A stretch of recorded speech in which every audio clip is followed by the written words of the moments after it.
অর্থাৎ আমি যারা চাঁদাবাজি করছে তাদেরকে সাবধান করে দিয়ে বলতে চাই, তোমরা এখনো সাবধান হয়ে যাও। অনেক সময় আছে, তোমাদেরকে অনেক সময় দেওয়া হয়েছে, 7 দিনের আলটিমেটাম দিলাম, এর মধ্যে তোমরা সাবধান হয়ে যাও। চাঁদাবাজি দুর্নীতি বন্ধ করে দাও, ধর্ষণ বন্ধ করে দাও। আল্লাহর কসম, বাংলার জমিনে একদিন না একদিন ইসলামী ইমারত কায়েম হবেই হবে। সেই দিন তোমাদের মতো কুলাঙ্গারদেরকে, তোমাদের মতো চাঁদাবাজদেরকে, যেইভাবে তোমরা মানুষের জীবনটাকে তোমরা নষ্ট করে দিয়েছো, মানুষের জীবন নিয়ে তোমরা ছিনিমিনি খেলেছো, ওয়াল্লাহি আল্লাহর কসম তোমাদের একটাকেও বাংলার জনগণ আস্ত রাখবে না। আজকের আলোচনার বিষয়বস্তু হচ্ছে principles governing the utilisation of resource, অর্থাৎ কিভাবে সম্পদ ব্যবহার করতে হবে। আপনার যে সম্পদ আল্লাহ তাআলা আপনাকে দিয়েছেন, সেই সম্পদটাকে আপনি কিভাবে ব্যবহার করবেন তা নির্ধারণকারী এবং মূলনীতি বা নিয়মাবলী সম্পর্কে আজকে আমরা জানবো ইনশাআল্লাহ। সম্মানিত প্রিয় বন্ধুগণ, এখন আমরা যেই অর্থনীতির মধ্যে বাস করছি এটা হচ্ছে সেকুলারিজমের মধ্যে আবর্তিত, যেখানে আপনি চাইলেও সুদের মধ্য থেকে বের হতে পারবেন না। আপনি চাইলেও পারবেন না, কারণ আপনার অর্থনৈতিক যে ব্যবস্থা, যে কাঠামোটা গড়ে উঠেছে, এটা আপনি চাইলেও চেঞ্জ করতে পারবেন না। আপনি একমাত্র চেঞ্জ করতে পারবেন যখন আপনি ইসলামী ইমারতের অধীনে, ইসলামী রাজ্যের অধীনে, ইসলামী শাসন ব্যবস্থার অধীনে আপনি যখন অধীনস্থ হবেন, তখন আপনি এখান থেকে বেরিয়ে আসতে পারবেন। তো যেই কথাটা আমি বলতে চাচ্ছি সেটা হচ্ছে, আমাদের যেই অর্থনীতি বর্তমান অবস্থা, আমরা চাইলেও হারাম থেকে বের হওয়া আমাদের জন্য অত্যন্ত কঠিন। তারপরেও আমাদের জন্য যেই নির্দেশনা, যেই নিয়মাবলীগুলো রয়েছে, এই নিয়মাবলীগুলো সম্পর্কে আমরা জানার চেষ্টা করব ইনশাআল্লাহ। ইহুদিরা আমাদের অর্থনৈতিক ব্যবস্থা থেকে নিয়ে শুরু করে সামাজিক ব্যবস্থা পর্যন্ত, অর্থাৎ আমাদের রাষ্ট্র কাঠামো থেকে শুরু করে যা কিছু রয়েছে, প্রত্যেকটা জায়গায় তারা তাদের আদর্শ ঢুকিয়ে দিয়েছে। কিন্তু পক্ষান্তরে যদি আপনি তাদের দিকে লক্ষ্য করেন, তাদের দেশের ব্যাংকিং সিস্টেমের দিকে যদি আপনি লক্ষ্য করেন, তাদের দেশের রাজ্য এবং রাষ্ট্রীয় কাঠামোর দিকে যদি আপনি লক্ষ্য করেন, তাহলে আপনি দেখতে পারবেন যে তাদের ব্যবস্থা, তাদের অর্থনৈতিক ব্যবস্থা সব কিছু আমাদের উপরে চাপিয়ে দিলেও আমাদের যেই অর্থনৈতিক ব্যবস্থা রয়েছে, আমাদের যেই নিয়মাবলী রয়েছে, সেই নিয়মাবলীগুলো তারা গ্রহণ করে। অর্থাৎ তাদের দেশে গিয়ে আপনি কোনো সুদ দেখবেন না। আপনি যদি ইসরায়েলের দিকে যান, দেখবেন তাদের দেশে কোনো ব্যাংকের ভিতরে কোনো সুদি কারবার নাই, অথচ আমাদের দেশের মধ্যে আছে। তারা বলে, আমাদেরকে শিখায় যে সন্তান কম কম নিতে হবে, অথচ তাদের দেশে গেলে দেখবেন যে সন্তান যারা বেশি নেয়, সরকারের পক্ষ থেকে তাদের জন্য পুরস্কার দেওয়া হয়। অর্থাৎ এখানে স্পষ্ট তারা তাদের নীতিগুলো, তাদের যেই তৈরি করা নীতি, সেই নীতিগুলো আমাদের মধ্যে ঢুকিয়ে দিয়ে, আমাদেরকে বিপদের মধ্যে ফেলে দিয়ে, তারা আমাদের নীতি গ্রহণ করে আমাদের থেকে ভালো অবস্থানে রয়েছে। ঠিক কিনা? তাহলে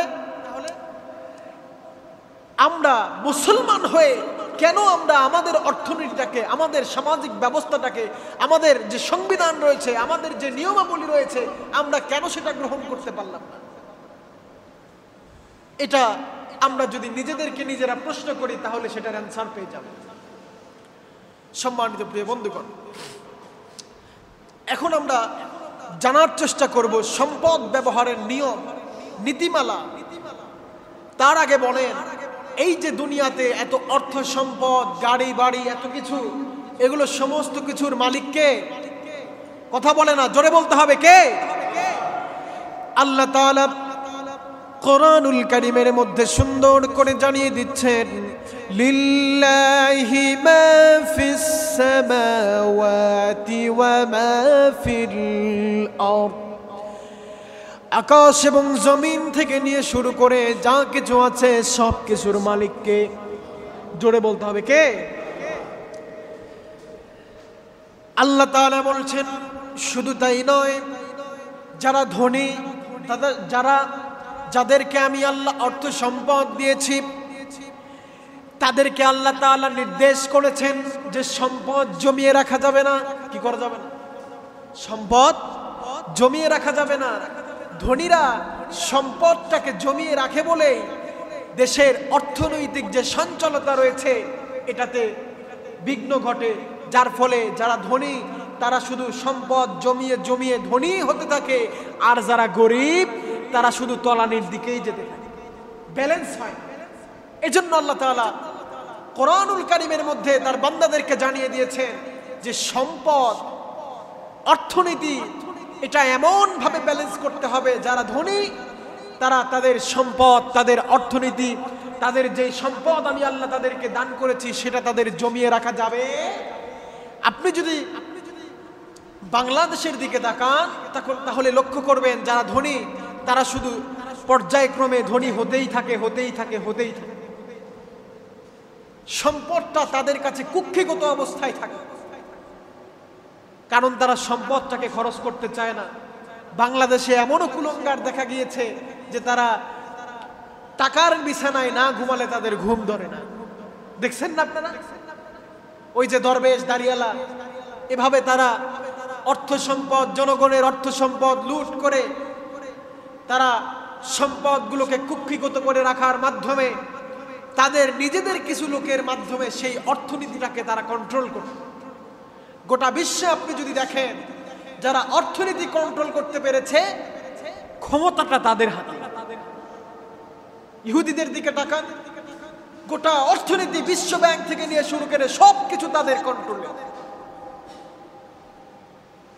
এখান থেকে যদি আপনি বেরিয়ে আসতে চান তাহলে একমাত্র আপনার যেই পন্থাটা হতে পারে সেটা হচ্ছে ইসলামী রাষ্ট্র ব্যবস্থা। কি হতে হবে? আফগানিস্তানের দিকে যদি লক্ষ্য করেন দেখবেন বিশ্ব ব্যাংকের সঙ্গে শুরু করে গোটা বিশ্বে কোথাও তাদের কোনো সম্পর্ক নেই, অর্থনৈতিক সম্পর্ক নেই।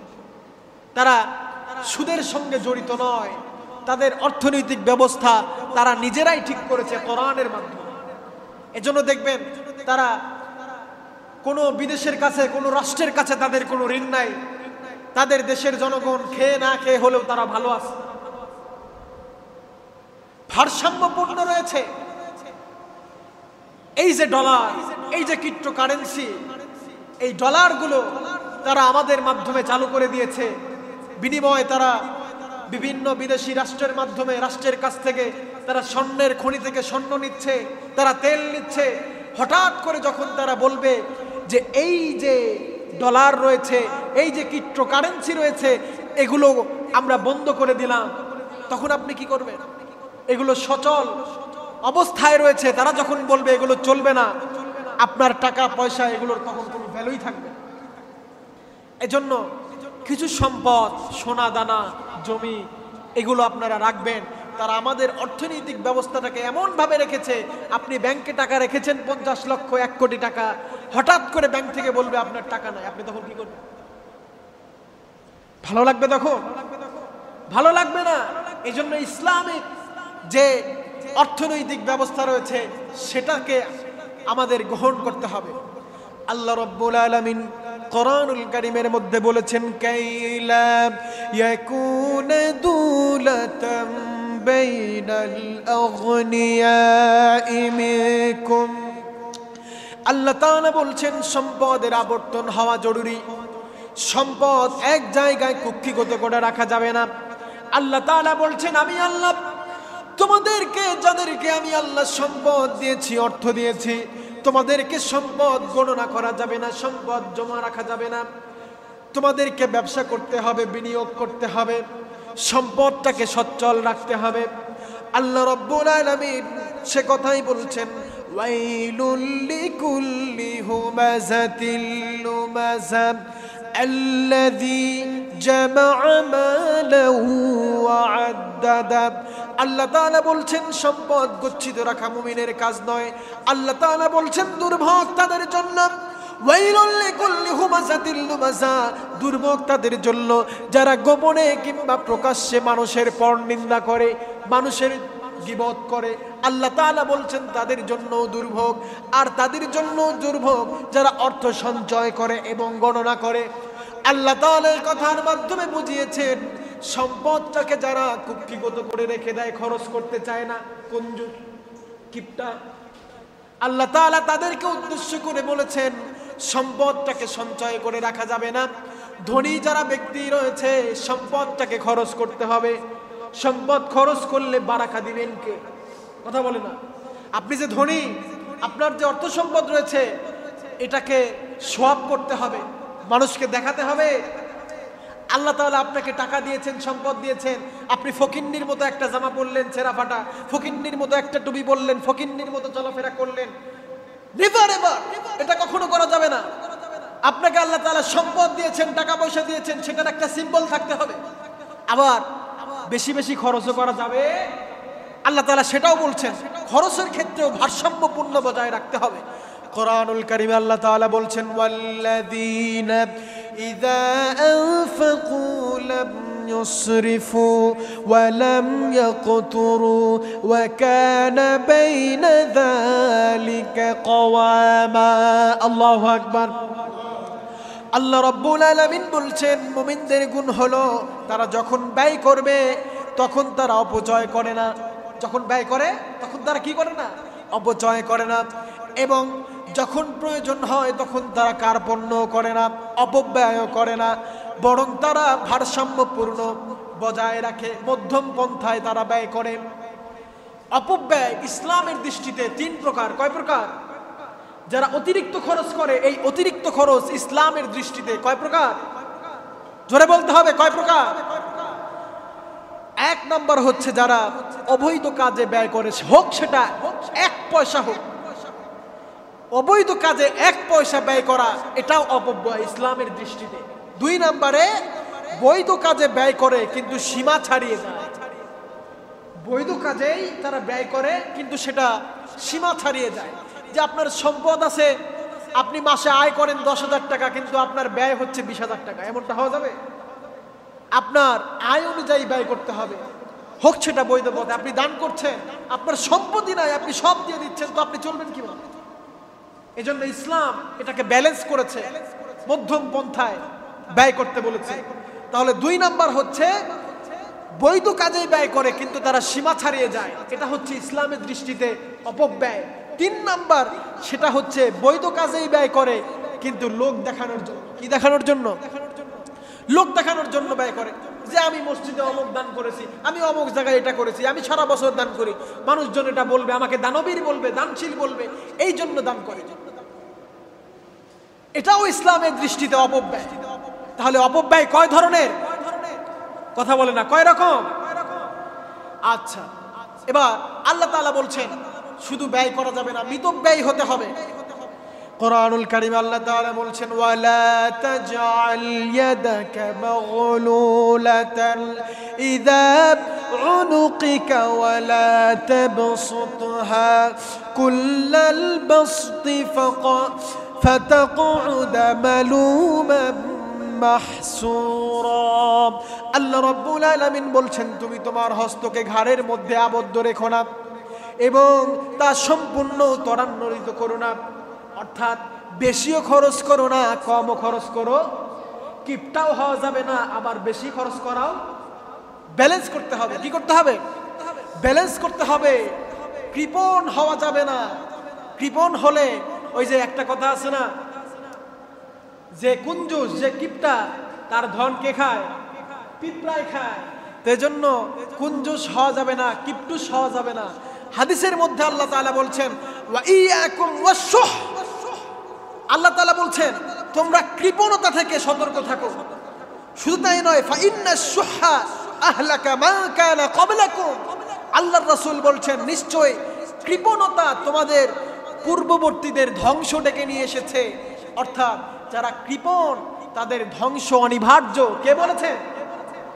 নবী করিম সাল্লাল্লাহু আলাইহি ওয়াসাল্লাম বলেছেন। কুঞ্জুস হওয়া যাবে না। এই একই হাদিসের মধ্যে বলা হয়েছে হামালাহুম আলা সাফাকু দিমাআহুম ওয়াস্তাহাল্লু মাহারিমাহুম। হাদিসের মধ্যে বলা হয়েছে এটা তাদেরকে পরস্পরের রক্ত ঝরাতে বাধ্য করে এবং হারামকে হালাল মনে করতে বাধ্য করে। এজন্য কুঞ্জুস হওয়া যাবে, কথা বলে না, কুঞ্জুস হওয়া যাবে, কিপটা হওয়া যাবে। কিপটার ধন পিঁপড়ায় খায়, এটা মনে রাখবে, কিপটা হওয়া যাবে না। সম্মানিত প্রিয় বন্ধুগণ, এবার আসেন, এই যে এতক্ষণ কথাগুলো বললাম, এই যে অর্থনৈতিক যে ব্যবস্থা, আপনি কিভাবে আপনার অর্থটাকে আপনি খরচ করবেন, ব্যয় করবেন, এটা আমি যে আপনাদেরকে বললাম সংক্ষেপে, এই অর্থটা কি আপনাদের হালাল হতে হবে নাকি হারাম হতে হবে? হারাম হলে হবে না? আমি যেখানে খুশি সেখান থেকে টাকা নিয়ে আসলাম, হবে না? এটা হবে? কথা বলে না জোরে, হবে? আপনি চাঁদাবাজি করলেন, আপনি একজন ব্যবসায়ী ব্যবসা করছে, আপনি তাকে গিয়ে বললেন যে এত টাকা দে, নাহলে তোর ব্যবসা হবে না। আপনি কনস্ট্রাকশনের কাজ চলছে, সেখানে গিয়ে বললেন টাকা দে, নাহলে কাজ হবে না। আপনি এইভাবে ঘুষের মাধ্যমে, সুদের মাধ্যমে, জুয়ার মাধ্যমে, বিভিন্ন অনৈতিক কার্যকলাপের মাধ্যমে আপনি আপনার অর্থনৈতিক মন্দা থেকে আপনি দূরীভূত হয়ে আপনি আপনার সম্পদটাকে পাহাড় সমপরিমাণ করলেন। পাহাড় সমপরিমাণ করার পরে আপনি মসজিদে 5 ওয়াক্ত নামাজ পড়েন, 1 ওয়াক্ত নামাজ কাজা দেন না। আপনি হজ করে এসেছেন হাজী সাহেব, আপনি সব জায়গায় ভালো ভালো কাজ করেন, আপনার আমল কি কবুল হবে? কথা বলে না, কবুল হবে? কবুল হবে না। হক হচ্ছে 2 প্রকার। কয় প্রকার? কথা বলে না, হক কয় প্রকার? একটা হচ্ছে আল্লাহর হক, আর একটা কার হক? বান্দার হক। আল্লাহর হক কি? আল্লাহর হক হচ্ছে এই যে আল্লাহ তাআলা আমাদেরকে যে নির্দেশনা দিয়েছেন, যে নিয়মাবলী দিয়েছেন, যে নির্দেশনাগুলো দিয়েছেন, অর্থাৎ যার জন্য নামাজ ফরজ হয়েছে, যার জন্য রোজা ফরজ হয়েছে, যার জন্য যাকাত ফরজ হয়েছে, তার জন্য যাকাত আদায় করা, নামাজ আদায় করা, সালাত আদায় করা, এগুলো হচ্ছে আল্লাহ তাআলার হক। কার হক? আল্লাহ তাআলার হক। আর বান্দার হক হচ্ছে মৌখিক, শারীরিক, মানসিক, অর্থনৈতিক। কয়টা বললাম? কয়টা বললাম? বলেন আমার সাথে, মৌখিক, শারীরিক, মানসিক, অর্থনৈতিক। আপনার আশেপাশে যারাই রয়েছে প্রত্যেকটা মানুষের প্রতি আপনার হক আছে না নাই? আপনার স্ত্রীর প্রতি, আপনার সন্তানের প্রতি, আপনার পাড়া প্রতিবেশীর প্রতি, প্রত্যেকের প্রতি আপনার হক রয়েছে। এই হকগুলো আপনাকে আদায় করতে হবে। যদি কারো হক নষ্ট করেন, আপনার ইবাদত কি কবুল হবে? কথা বলে না, কবুল হবে? আল্লাহর হক আর বান্দার হকের মধ্যে পার্থক্য কি?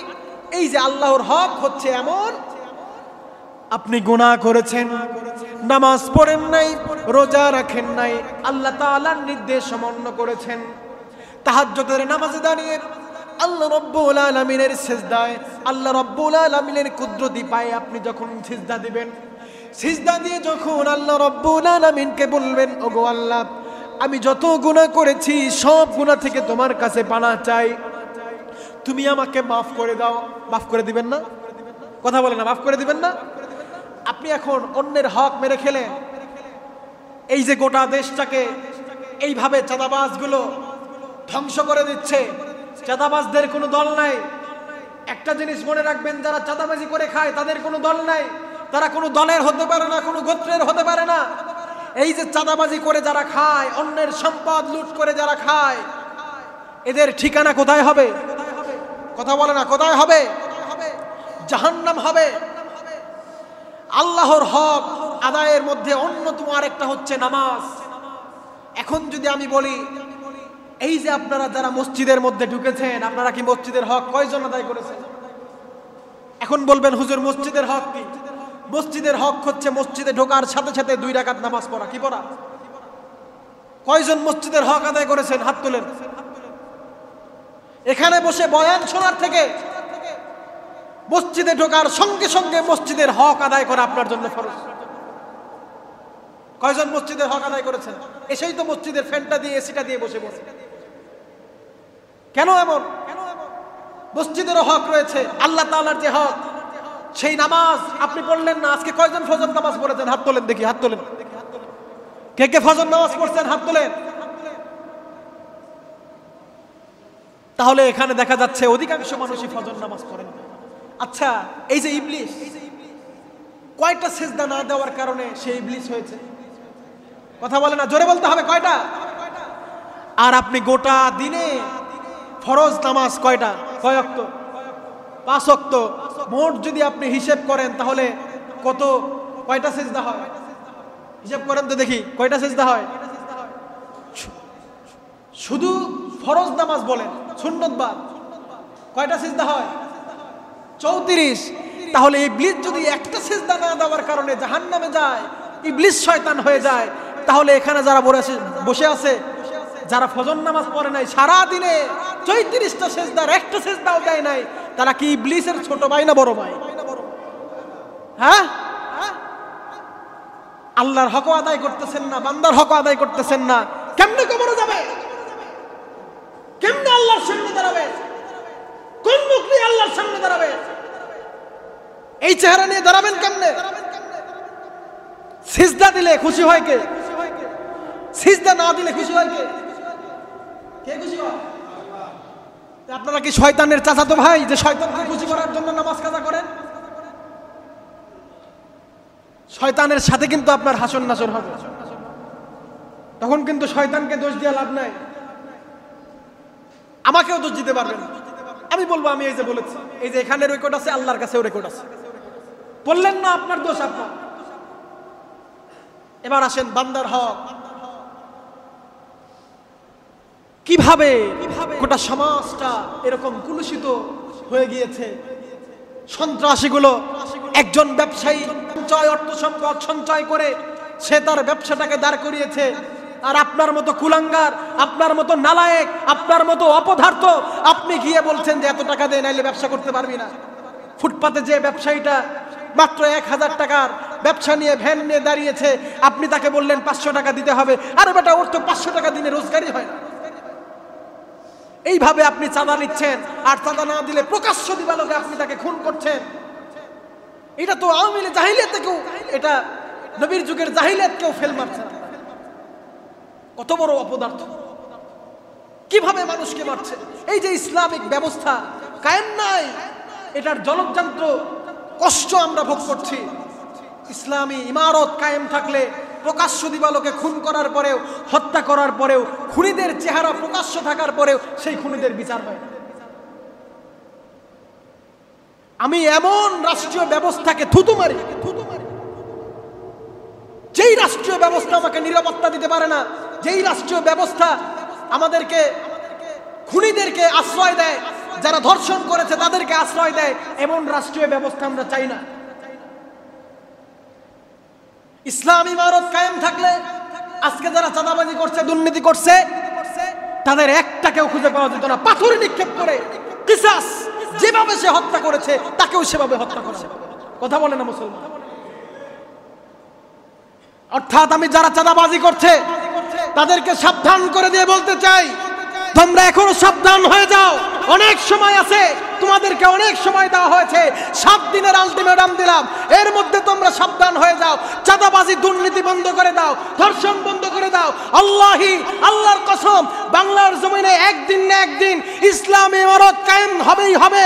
সেই দিন তোমাদের মতো কুলাঙ্গারদেরকে, তোমাদের মতো চাঁদাবাজদেরকে, যেইভাবে তোমরা মানুষের জীবনটাকে তোমরা নষ্ট করে দিয়েছো, মানুষের জীবন নিয়ে তোমরা ছিনিমিনি খেলেছো, ওয়াল্লাহি আল্লাহর কসম, তোমাদের একটাকেও বাংলার জনগণ আস্ত রাখবে না।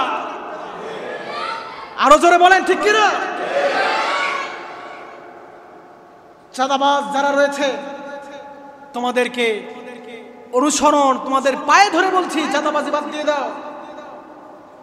গরিবের পেটে লাথি মারা বাদ দিয়ে দাও। তুমি যেই নেতার জন্য চাঁদাবাজি করে চাঁদা নিয়ে সেই নেতাকে দিচ্ছ, সেই নেতা বিপদ হলে বিদেশে পালিয়ে যাবে, তোমার কিন্তু খবর রাখবে না, তুমি কিন্তু দেশেই থাকবা। তুমি চাঁদাবাজি করে মানুষ খুন করছো, তোমার বিচার কিন্তু করা হবে, ঠিক কিনা মুসলমান? এবার আসেন, যারা চাঁদাবাজি করছে, যারা অন্যের সম্পদ লুট করে খাচ্ছে, অন্যের জমি বেদখল করছে, তাদের শাস্তি কিয়ামতের দিন, তাদের শাস্তি কি হবে, তাদের পরিণাম কি হবে, এটা বলেই আমরা আলোচনা শেষ করে দেব ইনশাআল্লাহ। নবী করিম সাল্লাল্লাহু আলাইহি ওয়াসাল্লামের কাছে এসে নবী করিম সাল্লাল্লাহু আলাইহি ওয়াসাল্লাম তার সাহাবীদেরকে বললেন, ও আমার সাহাবীরা, বলো তো কিয়ামতের ময়দানে, হাসরের ময়দানে কোন ব্যক্তিগুলো সবচাইতে অসহায় অবস্থায় থাকবে? সাহাবারা বলল, ওগো আল্লাহর নবী, আপনি এবং আপনার রব ভালো জানেন। আল্লাহর নবী বললেন, কিয়ামতের ময়দানে সবচাইতে অসহায় অবস্থায় থাকবে তারা যারা অন্যের অর্থ সম্পদ, অন্যের সম্পদ যারা লুট করেছে, অবৈধভাবে যারা মানুষের সম্পদ লুট করেছে। কিয়ামতের ময়দানে সেই লোকগুলো যখন আল্লাহ রাব্বুল আলামিনের সামনে দাঁড়াবে, সারা জীবন চাঁদাবাজি করে ভালো হয়ে গিয়েছে, নামাজ রোজা সব করেছে, তারা আমলনামা নিয়ে সামনে দাঁড়াবে। আল্লাহ রাব্বুল আলামিন তখন সেই সমস্ত পাওনাদারদেরকে সামনে নিয়ে আসবেন। সামনে নিয়ে এসে আল্লাহ রাব্বুল আলামিন তখন বলবেন, তোমরা কে কে ওর কাছ থেকে পাও, কে কে ওর কাছ থেকে তোমরা পাও? তারা তখন হাত তুলে বলবে, আল্লাহ, ও আমার কাছ থেকে চাঁদা নিয়েছে, এই ব্যক্তি আমার কাছ থেকে অর্থ সম্পদ লুট করে খেয়েছে। এই যে পৃষ্ঠাটা দেখছেন, এই পৃষ্ঠা কি অনেক লেখা আছে না? এখানে কি কোনো লেখা আছে? কোনো লেখা আছে? কোনো লেখা নাই। তো এখন ওই ব্যক্তির আমল নামায় এরকম পৃষ্ঠায় সকল আমল লেখা থাকবে, অনেক আমল, অনেক নেকি থাকবে। এইখান থেকে যারা যারা পাওনাদার তাদেরকে একটা একটা করে একটা একটা করে একটা একটা করে দিতে দিতে এক পর্যায়ে দেখা যাবে এরকম শূন্য আমল নামা থাকবে। কি থাকবে?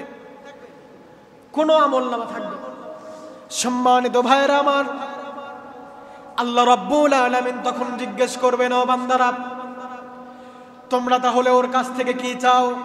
তারা বলবে, আল্লাহ, আমরা তার কাছ থেকে নেকি চাই। দুনিয়াতে দেখবেন যারা অর্থ সম্পদ লুট করে কিংবা যখন বিচার হয় তখন মাতব্বরেরা কি করে? জরিমানা করে, অর্থ সম্পদ দেয়, টাকা দেয়, তাই না? কিন্তু আখিরাতের ওই ময়দানে ওইখানে কি টাকার কোনো প্রয়োজন আছে? ওইখানে সবচাইতে যেটা বেশি প্রয়োজন সেটা কি? কথা বলে না নাকি? সেটা কি? তখন আল্লাহ তাআলা তাদেরকে বলবেন যে তোমরা ওর কাছ থেকে যেই পরিমাণ সম্পদ পাইতা সেই পরিমাণ সম্পদ তোমরা ওর আমলনামা থেকে, ওইখান থেকে তোমরা নেকিগুলো নিয়ে যাও। নেকিগুলো নিতে নিতে দেখা যাবে সেই ব্যক্তির আমলনামা শূন্য। আমলনামা কি? আল্লাহ তাআলা তখন বলবেন যে যা, এবার তুই জাহান্নামে চলে যা। তাহলে যারা চাঁদাবাজি করছো, যারা মানুষ খুন করছো, তোমাদেরকে বলতে চাই যে এখনো সময় আছে। যার হক তোমরা মেরে খেয়েছো তার কাছে গিয়ে ক্ষমা চাও, তার কাছে গিয়ে ক্ষমা প্রার্থনা করো, তার কাছে গিয়ে ক্ষমা চাও। সে যদি ক্ষমা করে দেয় তবেই তোমার মুক্তি হবে, নতুবা তুমি বাঁচতে পারবে না। কোনো নামাজ পড়ে লাভ নাই, কোনো কিচ্ছু করে লাভ নাই। এজন্য তওবা করতে হবে। তওবা কবুলের শর্ত হচ্ছে 5টি। কয়টি? তওবা কবুলের শর্ত 5টি। 1 নাম্বার, আপনি যেই অপরাধটা করেছেন সেটা মুখে স্বীকার করা। কি করা? মুখে স্বীকার করতে হবে। আপনি অপরাধ করেছেন, মুখে আপনাকে স্বীকার করতে হবে। আপনি যে পাপ কাজ করেছেন সেটার জন্য আপনাকে 2 নম্বরে লজ্জিত হতে হবে। 3 নম্বরে, আপনি যেই পাপ কাজ করেছেন সেই পাপের জন্য আপনাকে মাফ চাইতে হবে। প্রথমে আল্লাহর কাছে, তারপরে যার হক মেরে খেয়েছেন তার কাছে মাফ চাইতে হবে। এবং যেই পাপ কাজটা 4 নম্বরে, আপনি যেই পাপ কাজটা আপনি করেছেন সেই পাপ কাজটা পুনরায় আর না করা। 5 নম্বরে, বান্দার হক তাকে ফিরিয়ে দেওয়া। এইভাবে এই 5টি শর্ত মেনে যে তওবা করবে তাদের তওবা কবুল হবে। সুতরাং যারা মানুষের অর্থ সম্পদ লুট করছো, চাঁদাবাজি করছো, তোমরা অতি দ্রুত তওবা করে যার হক মেরে খেয়েছো তার হক ফিরিয়ে দাও, নতুবা তোমাদের কোনো মুক্তি নাই।